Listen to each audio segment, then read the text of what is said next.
বহরমপুর যাওয়ার সময় বাস থেকে ব্যাগ পড়ে যে এমনটা হবে কল্পনাও করিনি।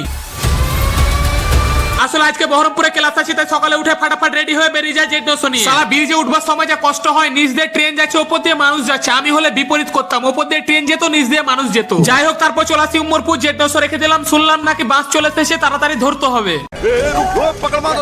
আজকে একটু দেরি হয়ে গেল, তাই পিছনের সিটটা পেলাম, ব্যাগ রেখে দিলাম জানলার ধারে। এটাই আমার সব থেকে বড় ভুল। তারপর হঠাৎ ব্যাগ পড়ে যায় বাস থেকে, আমি উঠাতে আসি আর এই দাদাটা আমাকে হেল্প করে। তারপর আবার সেই বাসে চেপে যায়। বাস থেকে নেমে চলে এলাম আমাদের ইঞ্জিনিয়ারিং কলেজে। ব্যাগটা যখন নিচে পড়ে গেছিল, এত ভয় লেগেছিল, মনে হচ্ছিল একটা সোয়াবিন খুলে পড়ে গেছে। আজকে ক্লাসে অনেক তাড়াতাড়ি চলে এসেছি, এখনো ক্লাস শুরুই হয়নি।